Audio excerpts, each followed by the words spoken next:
So nakikita nyo nga sa aking likuran, umuusok, dito po yan ang gagaling. Yan. Kulay gatas po siya. Subukan ko lang ha kung gaano kainit. Kaya pa man ng kamay. Itong isa ang talagang sobrang init, no? Kaysa dun sa isa. Patungo kami doon ni Tatay Vicente sa pinaka source o pinaka bukal nung lumalabas na kulay gatas na tubig na ayon sa mga residente ay nangangamoy asupre. Mainit din. So mula rito sa kinalalagyan ko, maamoy mo na yung asupre. Langhap mo na siya. So ibig sabihin, malapit na tayo dun sa pinaka source. Yan na yun.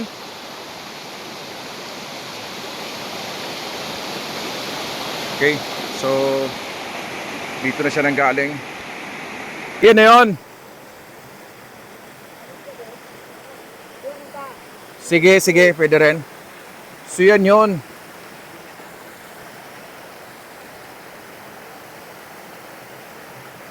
Amoy na amoy asupre talaga ah. So punta pa kami ron sa ano.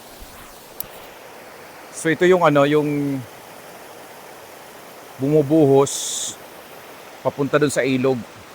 Kaya yung ilog nagkukulay gatas din. Grabe ang kulay oh. So ito diretso to dun sa bahay. Ngayon lang ba to? Napansin? Ngayon lang to, kuya? Ngayon lang napag-alburuto ng bulkan? Hindi to matagal na? Matagal na, pero pag tuwing puputok ang bulkan, saka ganito. Umuusok. So parang may boiling din dito. Yun. Oo.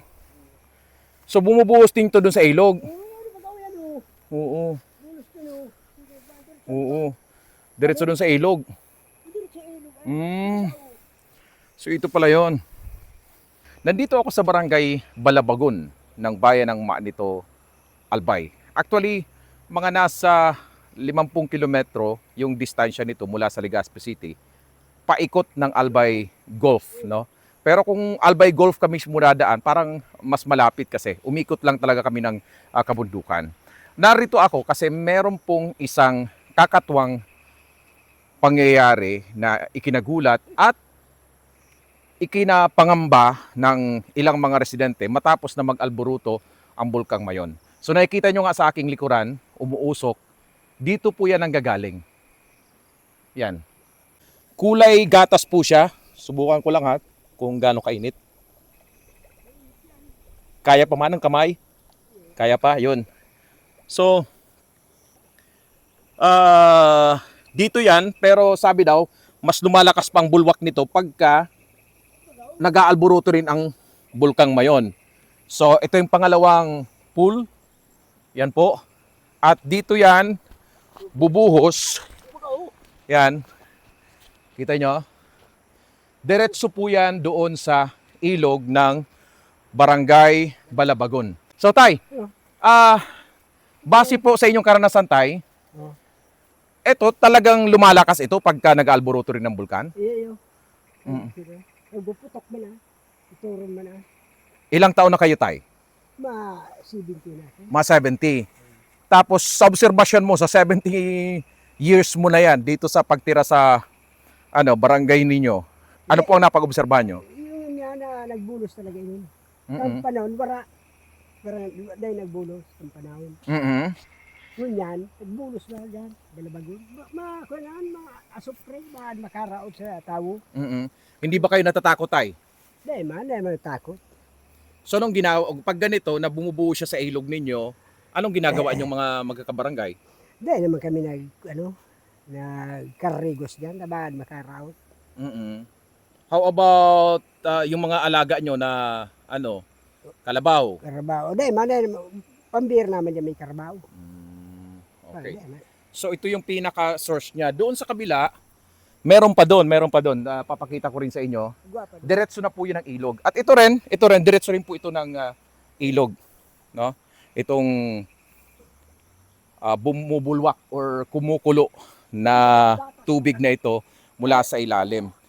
Pero hindi kasi ako masyado nagtataka kasi ayon sa mga naunang interviews natin sa Mines and Geoscience Bureau, marami kasing vents or maraming singawan. Ayun, singawan. Ito, katunayan, sa taas ko na to sa bundok kung abanti pa tayo sa barangay Nagutgut. Dito yata ang parting Nagutgut, no? Nandun yung geothermal power plant ng Energy Development Corporation. Dito rin sa maan nito matatagpuan yung Nag-Aso Lake, famous po yan sa mga turista, at yung Boiling Lake naman sa barangay Nagutgut. Pero ngayon lang po ako unang nakarating dito sa boiling pool na ito ng barangay Balabagon. First time ko po na makarating dito. Nakaka-amaze na medyo nakakapangamba rin kasi baka mamaya kagaya ng Boiling Lake doon sa Nagutgut talagang bumubulwak ng malakas yun.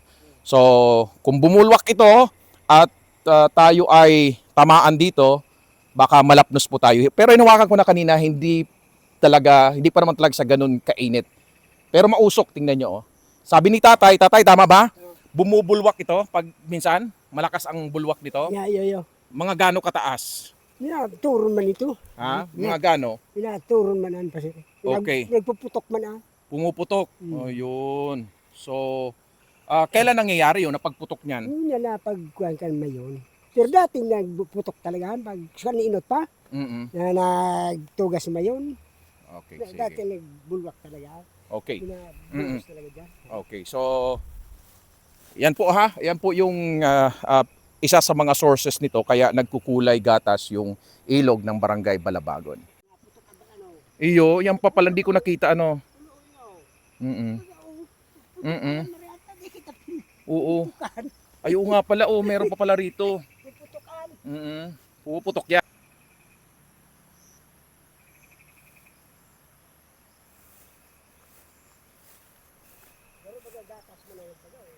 Sobrang init, no? Kaysa dun sa isa. Tapos, pagka medyo dumadami yan, dumadaloy po yan dito, hanggang dito sa isa pa, na mas malaking pool. At diretso po yan doon sa ilog. Sabi ni tatay, pag nag-aalburuto ang bulkang Mayon, mas tumitindi daw to tayo, ano? Mas talagang lumalakas yan. Kanina malakas to tayo, kanina? Oo, kasi namuti talaga yung ilog nyo, no? Oo, namuti yung ilog nyo. Kanina. Pero ngayon, medyo humupa ngayon, tay. Hupa ngayon, no? Baka bukas na naman ng umaga, lumakas na naman ito. Meron pa nga isa na, doon, yan, isa pang, malalim na butas. So, umaagos yan doon sa ilog. Ayan. So, nangangamoy asupre talaga rito. Nagahalong gatas at blue color. Abo, yan, parang abo ang kulay niya. Tapos pababayan doon sa ilog. Bababa kami ni tatay sa ilog. Ito pa ho yung isang kanal na binubuhusan po ng kulay gatas at abo na asupre mula po doon sa bundok patungo po dito sa Imbornal, diretso ng ilog. Kaya lalo na pag umaga raw, pag malakas yung bulwak ng asupre ay talagang nagkukulay gatas din yung ilog. So, ngayon pa nga lang, kakaunti pa lang ito, pero ganyan na po yung kulay niyan. Medyo malamig na po siya dito sa part na to kasi nahaluan na siya ng ibang tubig. Pero ganun pa rin ang amoy niya. Asupre pa rin. Yan. So, iba lang dun sa may pinaka-source mismo dahil sobrang init. Okay. So, ito naman yung ilog. Makikita nyo, ibang-iba yung kulay. Tay, pag taglinaw, talagang super linaw niyan. Pero ngayon, dahil nag-aalburuto ang bulkan at bumubuhos naman itong asupre, nagkukulay puti siya. Matanong lang namin, ano itong napag-obserba nyo nangyari dito sa barangay nyo? Ano po talaga yan?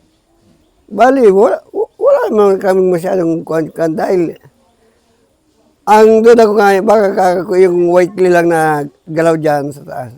Kasi may white clay dyan sa taas na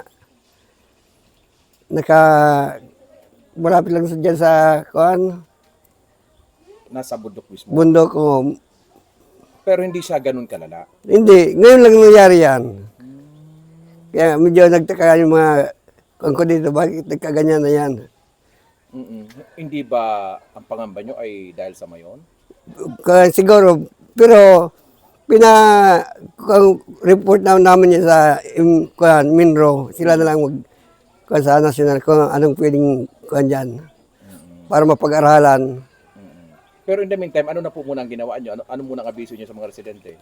Ngayon, pag medyo lumabas yan, bali mayroon naman advisory yung Minro na bawal muna ang mga kuhan dyan, mga maglaba o kung ano, maligo. Yun, pinagbabawal na muna namin.